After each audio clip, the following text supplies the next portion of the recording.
Ja, da wurden allerdings viele russische Panzer wurden tatsächlich von unserer PAK, das ist die Panzerabwehrkanonen, hatten wir da bei uns in den Stellungen mit, bei der Infanterie. Die hatten eine 7,5 cm, war das geschützte Langrohr und die haben die Panzer knacken können. Sonst konnte man den Panzer konnte man ja nichts machen gegen Panzer. Die waren ja so gesichert, also so fabriziert. Das war der russische T-34, das war der beste Panzer, der Russe hatte. The German infantry found, to its horror, that the T-34 was virtually shell-proof. The reason for this was simple, but incredibly effective: sloping armour. One of the major strengths of the T-34 is sloping armour, something which every nation has copied. Now, the point about sloping armour is you get increased protection for the same weight. It's a simple concept, but it was the Russians who thought of it first. It had thick armour and it had a decent gun in the 76mm. And when the Germans met this for the first time, it outclassed everything they had. The 37mm could make no impression on it, as could the new 50mm had enough problems. It was only an emplaced 88 that could deal with it. And against a weapon like the 76mm, the 88mm gun was, in actual fact, quite vulnerable in itself. It was a large tower engaged at similar ranges, if you consider the type of countryside that some of the engagements would have taken place in. So it was a pretty attritional match between the T-34s and the 88s. So it was an enormous shock to the Germans, and they needed to do something about it very, very quickly. Armed with Panzer IIIs and IVs, horrified German tank crews found they were simply unable to pierce the T-34's sloping armour.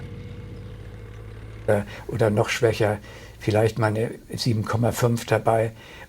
Sie nannten diese Geschütze Panzeranklopfgeräte, weil wir waren panzermäßig den Russen unterlegen. Die hatten mit ihrem legendären T-34 eine ganz andere Panzerwaffe.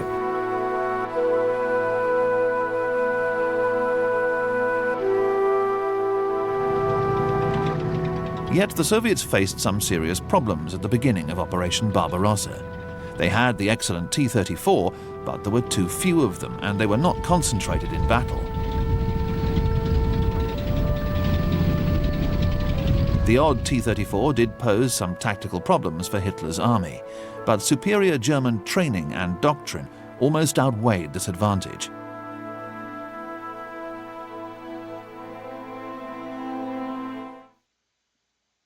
In 1941, the Soviets paid a heavy price for Stalin's purges. Those soldiers left in the Red Army had no battlefield experience and lacked adequate training. It became standard practice for men to go into battle after just 1 hour in a tank. You need at least 6 years training to do your job properly. But Stalin, he done away with hundreds and hundreds of high-ranking officers. I believe most of the generals, the army commanders, the lot. The so-called purges of Stalin in Russia at the time took the lives of about 35,000 officers and generals. All shot without any sort of court case out of hand. And of course this disrupted the whole Russian build-up of their own forces, which, after all, were only then starting after the Civil War. And Russia found itself in a very difficult situation. Firstly, there is a lack of crew training. Crews have been rushed in from the infantry and from the cavalry with minimal training. Junior officers have also not had sufficient training or courses, and therefore at that level the crews are really learning on the job. There's also in the early T-34 design a very sort of poor vision arrangement, in the sense that tank crews find it very difficult to see properly, and that's going to affect the operational effectiveness of this vehicle, particularly in the turret.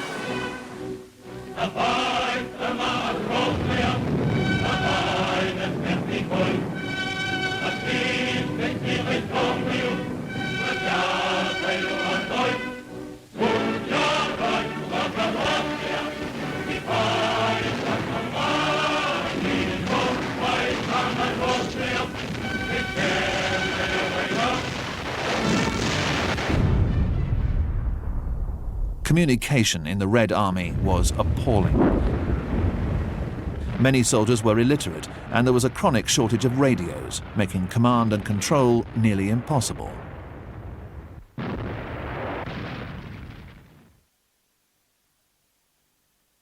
Every German tank had a radio. Every American tank had a radio. In 1941, command tanks in the Red Army had radios, and the rest didn't. And the way in which a troop commander told the other tanks what to do was to wave signal flags at them, which is not a very good idea in the middle of a tank battle, or simply follow me. The other tanks followed the lead tank. So the idea of